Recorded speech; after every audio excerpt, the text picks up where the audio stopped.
Welcome friends, secrets of gods में मैं सिद्धार्थ ब्रह्मभट्ट आप सभी का एक बार फिर से स्वागत करता हूं।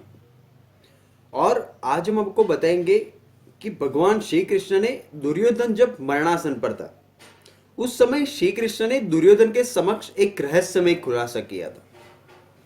भगवान श्री कृष्ण ने दुर्योधन की उसकी गलती बताई थी। अगर वो दुर्योधन ने ना की होती तो शायद पांडवों पर दुर्योधन आसानी से विजय प्राप्त कर लेता।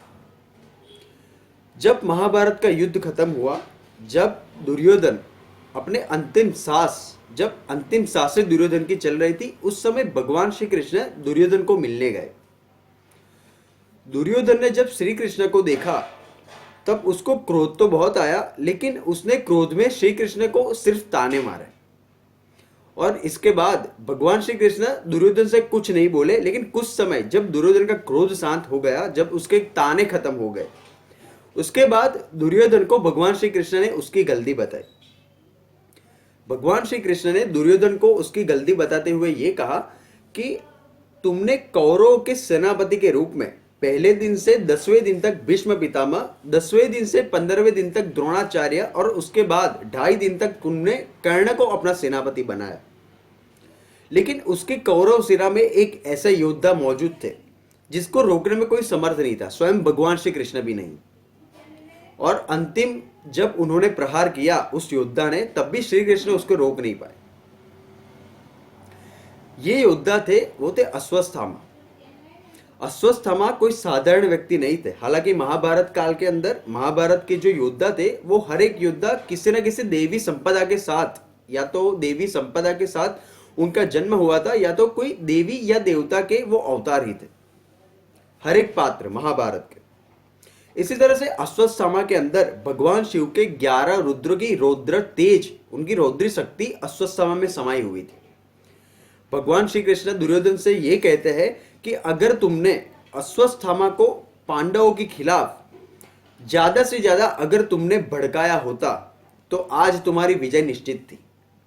क्योंकि अश्वत्थामा के पास ऐसे अस्त्र और शस्त्र थे जो किसी के पास भी नहीं थे। हर एक अस्त्र और शस्त्र अश्वत्थामा के पास था, क्योंकि वो द्रोणाचार्य के पुत्र थे।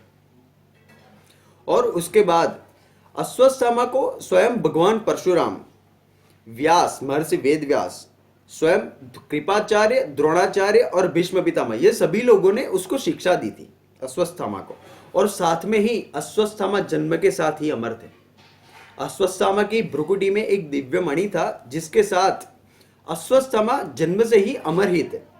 लेकिन भगवान श्री कृष्ण ने उनको भटकने का, बुरी अवस्था में भटकने का, भिक्षाटन पर जीवित रहने का उनको श्राप दिया था।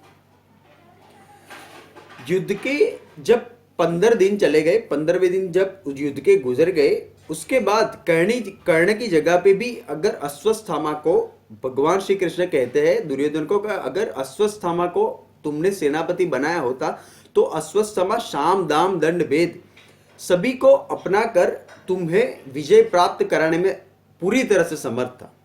लेकिन तुमने यही गलती की कि तुमने कर्ण भी बहुत महान योद्धा थे, क्योंकि वो और अर्जुन सिर्फ एक श्रेष्ठ धनुर्धर की श्रेणी में आते थे।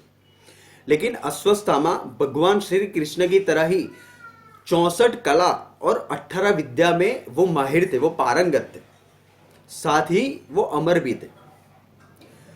जब 15 दिन हुए, उसके बाद 2.5 दिन भी गुजर गए कर्ण के सेनापति के रूप में। जब कर्ण की मृत्यु हुई उसके बाद दुर्योधन ने रात में कौवे और उल्लू उसकी बात सुनकर अश्वत्थामा को सेनापति बनाया। हालांकि महाभारत का युद्ध तब बीत चुका था, लेकिन वो आखिरी दिन में भी अश्वत्थामा ने शाम दाम दंड भेद कुछ भी अपना कर उन्होंने बची खुची पांडवों की सेना और पांडवों के सभी पुत्र को मौत के घाट उतार दिया था। श्री कृष्ण दुर्योधन को यही समझाना चाहते थे कि अगर तुमने अश्वत्थामा के अंदर जो रुद्र का तेज था, जो रौद्री शक्ति उसमें समाई हुई थी, अगर तुमने वो जागृत की होती, अगर आपने उसको भड़काया होता तो निश्चय ही आप इस युद्ध के अंदर विजय प्राप्त कर लेते। क्योंकि भगवान श्री कृष्ण भी अश्वत्थामा को रोक नहीं पाए थे पांडवों के पुत्रों का संहार करने से। और उसी के बाद श्री कृष्ण ने उसको श्राप दिया था जब उसने ब्रह्मशिरास्त्र चलाया था। तो यही रहस्य का खुलासा भगवान श्री कृष्ण ने दुर्योधन की जब मृत्यु हो रही थी, जब उसके अंतिम श्वास चल रहे थे, तब उसने किया था कि अश्वत्थामा एक अजेय योद्धा था, लेकिन दुर्योधन ने उसको नजरअंदाज कर दिया। और शास्त्रों के अनुसार आज भी अश्वत्थामा जीवित है, ये हम सब जानते हैं। तो धन्यवाद। आप प्लीज हमारे चैनल को सब्सक्राइब करें और अपने कमेंट्स भी दीजिए। Thank you.